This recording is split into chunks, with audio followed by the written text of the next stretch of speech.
This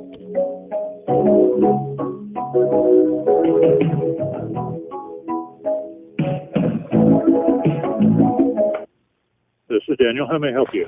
Hey, I apologize about that. This is Mr. Adrian. We just got disconnected. Oh, no worries. It happens. Yeah, I had a customer calling in, and I was like, hello, hello, and then just disconnected. So, yeah, sorry about that. But, yeah, I'm not going to take up too much of your time. I signed up today, which I've already done, so it will report on the first beginning of the month. Yeah, so it will report on Friday, October 1st. We report the first business day of every month.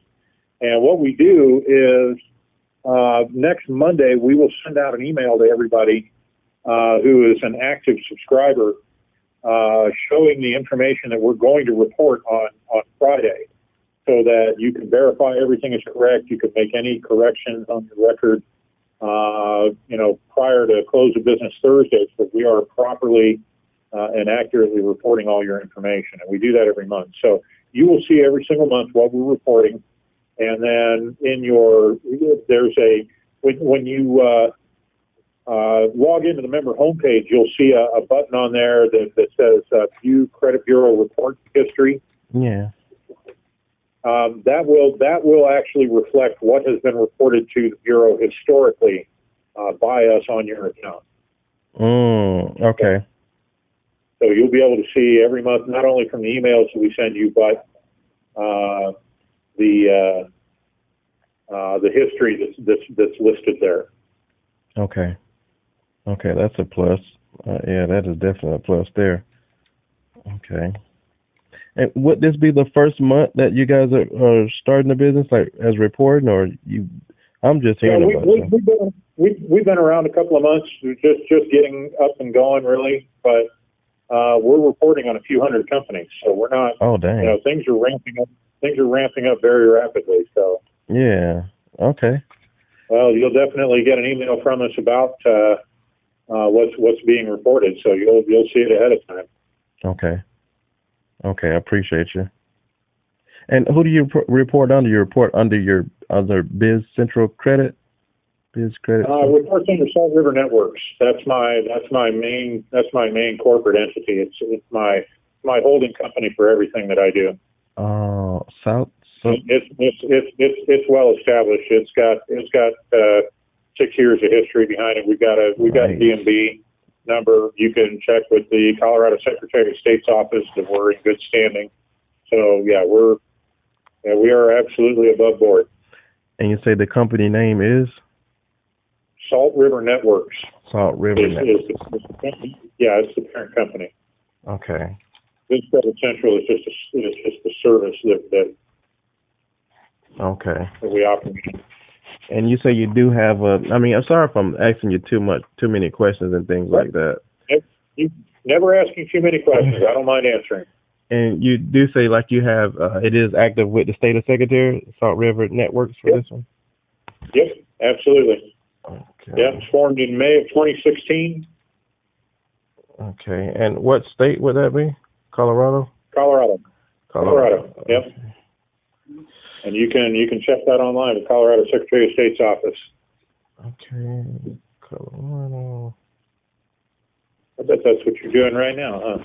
Yeah, I do a lot of different things, like with different companies, and I'm also in the business field myself. So I do see that you guys are in good standing. Your formation date was May the 30th of 2016. Nice. Okay, and you say your name is Daniel? Yep, I'm the founder and owner. Okay, I see you, Mr. Daniel Anderson. Okay, I definitely appreciate you. And sorry if I'm giving you the Men in Black rundown on everything. So, I don't blame you one bit. I mean, I would do all my homework too. Once I see the results, I think I'm gonna boost it up to the.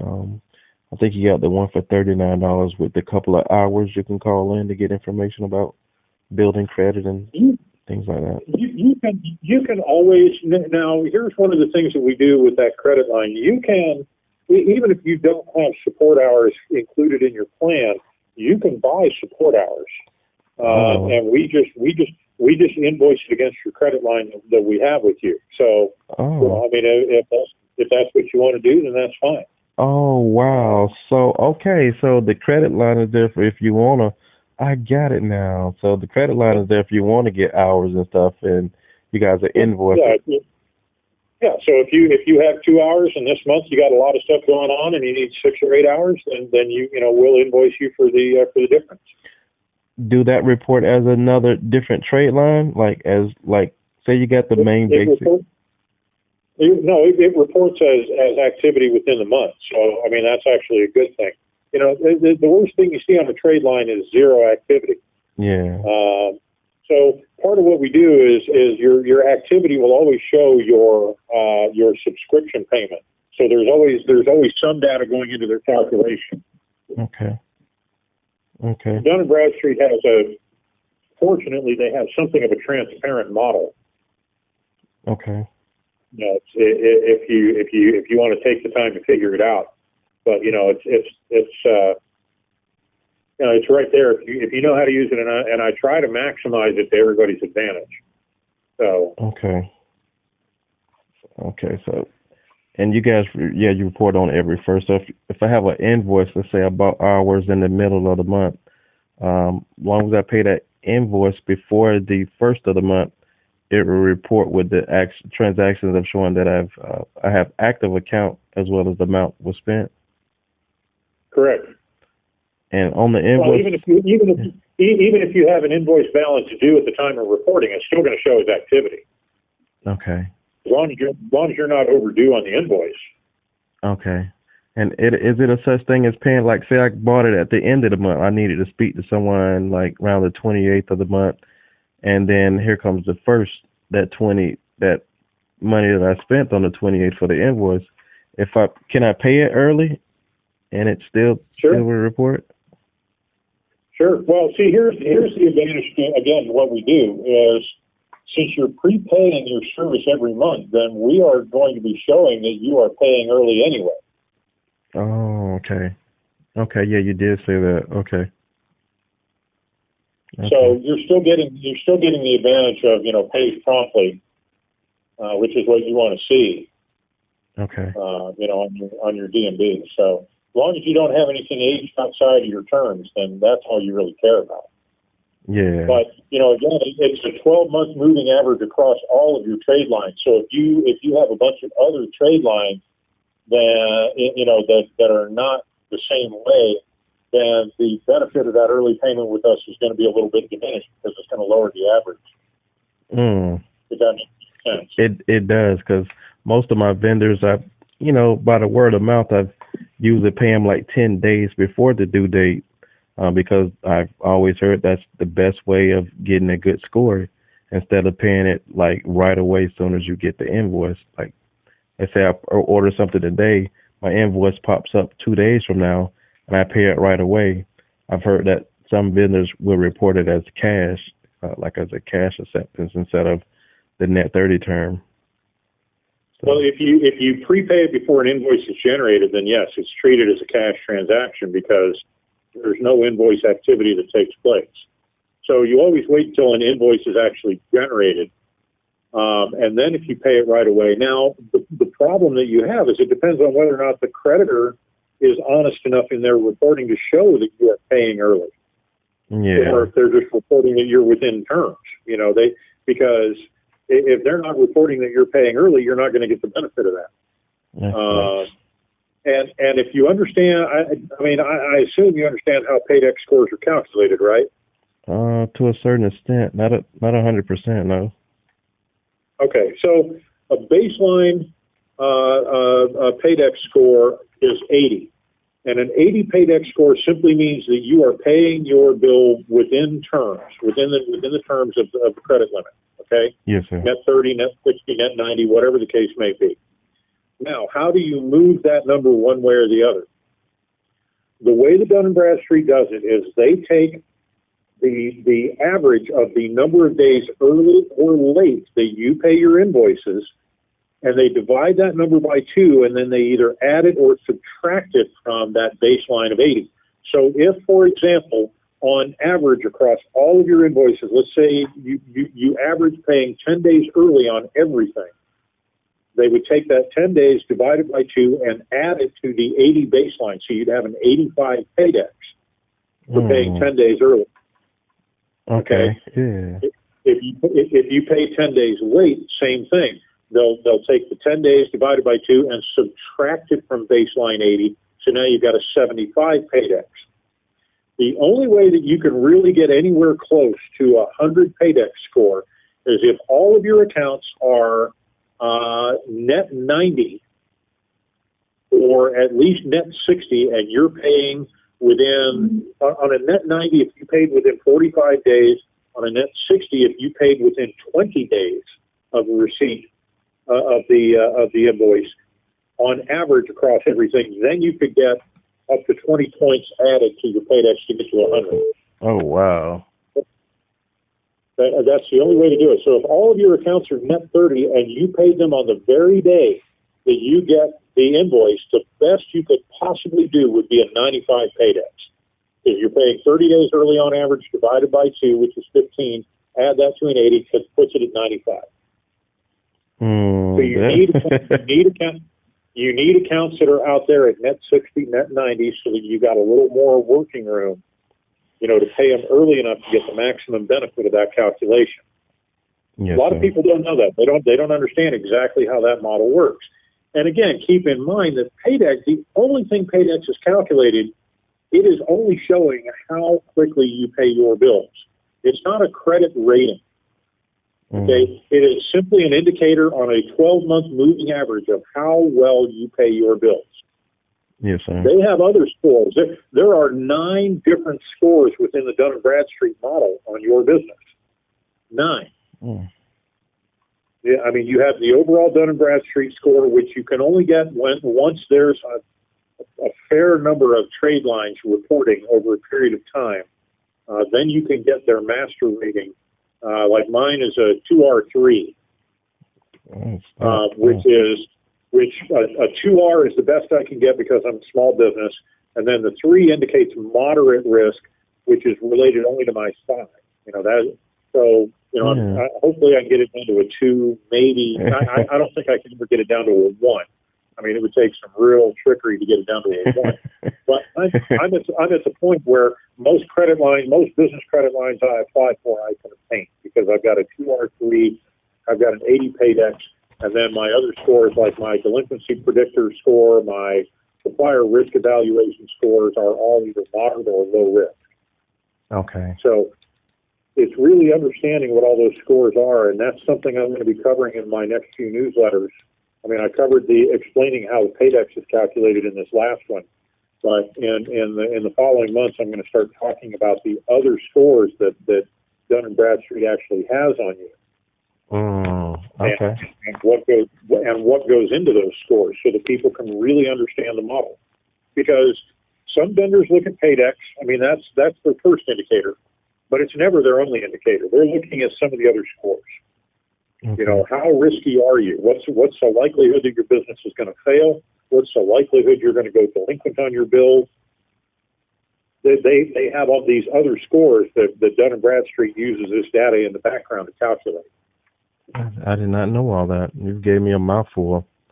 Wow. So yeah, there's a lot to it. People don't know, and that's my goal, is to help people understand all this stuff, because when you understand it, then you can really leverage that knowledge to build some good business credit for yourself. But you got to know. You got to have that knowledge. You can't just go off of 1 or 2 things. Unfortunately, there's a lot of bad YouTube videos out there with a lot of really crappy information. It definitely is, because like I said, I got my information from YouTube about paying 10 days early. That's what most of the YouTubers are saying. They're not breaking it down. 10 days early on a net 30 doesn't mean diddly doo-dah. The best you're going to get is is 5 points. And I don't even see that. It just as always stayed at 80. It never moved. Cause again, it's because the creditors themselves aren't reporting early terms. I mean, if you look at your do you have access to your Dun & Bradstreet numbers? I mean, your trade line report? Yes, sir. The problem that you're going to see is that the terms aren't going to be correct on a lot of them. Yeah. You know, they're not going to show your high limits. They're not going to show their names. They don't. You're right. So you're not, you know, whatever you're paying early, you're not getting the benefit of it because they're not reporting it properly.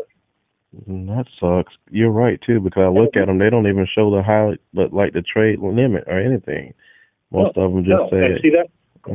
Yeah, what they'll do is they will show the highest amount that you've spent with them in the period, and that's it. Yeah, that's right. That's right. So good. So great. You go to one of these office supply guys that says, I'll give you a $2,500 trade reference, and you buy $100 worth of supplies, which is their minimum, and then all of a sudden you're looking at your Dun & Bradstreet if they report, and all you see is $100. You're like, well, what happened to the $2,500? Well, you didn't spend $2,500. And they're not reporting that high limit. Wow. And there's no way to even get them to report the limit, even if you call them, right? Not unless they're willing to change their reporting structure, which most of them aren't willing to do. Nope, cost them money. Well, what they count on is it's really not, because to report to Dun & Bradstreet, all I do is pull together an Excel spreadsheet off the database. It's an automated process.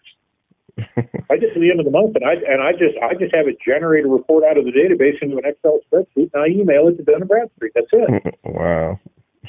It's not a deeply complex process. It's not like I have to go out and buy $1 million computer and, you know, hire a guy at $80,000 a year to sit here and do this stuff. I mean, you know, it's not rocket science. But the problem is they don't want to. They count on the fact that, number one, the majority of their customers don't understand anything about business credit. They don't understand enough to know what they need to know. And they don't know what they don't know. And if that makes any sense, going back to an old Donald Rumsfeld statement. Oh, it makes total sense. We don't know. Right. Right. But, we don't know what we don't know. Right. And the issue is that many of the people that you're dealing with now, I promise you, don't spend any money or any time digging into the details of their business credit reports, because they don't even realize what's on them. They don't know what's missing. They don't know the fact that none of the creditors that they deal with are even listed on there. They don't list a name. You don't know who they are. You're right. And I had an issue with few of them. I have about 10 or 11 reporting to Dun and about only 3 to Experian. So that's kind of where I'm slacking at. But long story short, the issue that I had, me being a management consulting company, they had my SIC code reporting that I was a computer IT.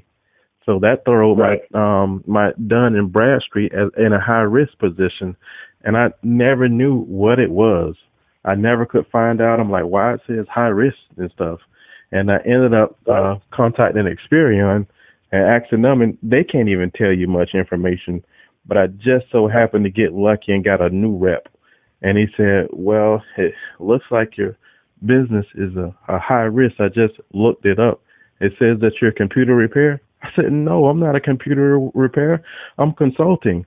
And he said, well, you may want to fix your SIC code, because that's the issue. Yeah, your SIC code or your NAICS code. Yep. Yeah. That's exactly what he said. Yep, that's exactly what he said. So I've been getting denied for Sam's Club for the longest because I believe I don't have enough Experian trade lines, as well as it being a high-risk business, which I've switched it up to my consulting already. I just got to go back to Sam's Club now. Yeah, well, that's Sam's Club. The Sam's Club business credit card is actually issued by Synchrony Bank. Yes, sir. And then you have and Synchrony also handles Amazon has a 55-day business line of credit. You're pretty smart. You know all this stuff too. That you can apply for, and that's handled by Synchrony as well.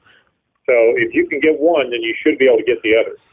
Well, that's what I haven't. Last month was the month that I got my Experian and Dun's SIC code updated to the correct consultant.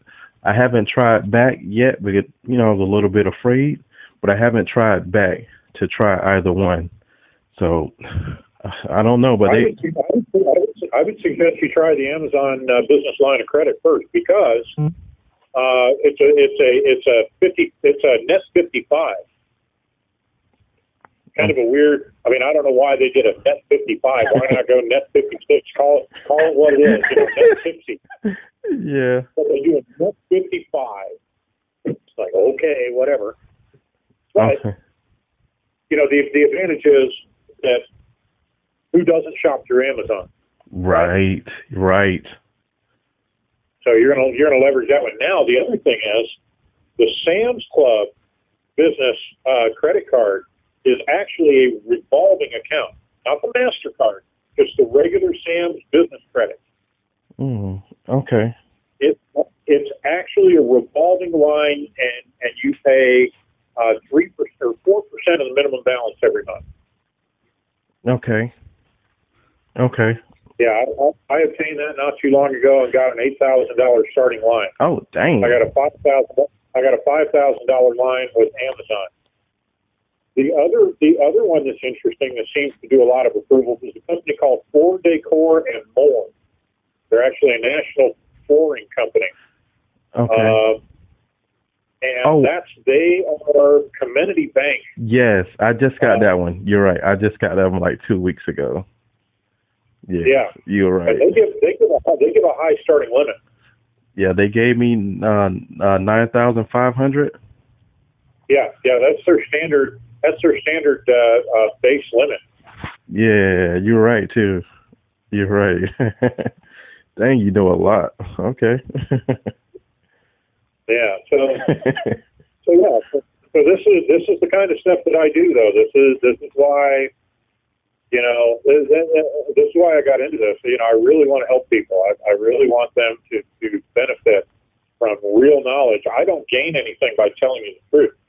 Yes, sir. Other than improving my own reputation, because I don't get paid for any of the referrals or suggestions I give you. I don't do any of that stuff with any of these companies because I want to be objective. You definitely gained my trust, though, because you know what you're talking about. What's that? I said you definitely gained my trust because you definitely got your head where it's supposed to be. I can tell. You're definitely who you say you are. I got mad. I got mad when I had Credit Suisse tell me they wanted $9,000 for a year of their consulting service. Well, what am I going to? $9,000? Are you out of your mind? $9,000. That's for what? For knowledge I can go gain on my own? You're out of your mind. Wow. So I started this because I got mad. I don't like, because I feel like they take advantage of people. They take advantage of people's desperation, and not to be negative about it, but they take advantage of people's ignorance. Their lack of understanding. Yep. They just take advantage of that fact, and I hate that. It doesn't require knowledge; it just requires some work, and it requires some patience. Yes, sir. And I definitely that's appreciate you a lot. I know you didn't have to take the time out to speak to me, but I really, really, really appreciate your time, and I thank you a lot. Well, you're certainly welcome. Whatever we can do to help people out, that's the job, that's the mission. So yes, sir. I'm good with it. Yes, sir. I ain't gonna take up too much of your time. You've given me so much free information, and just talking to you was a blessing. So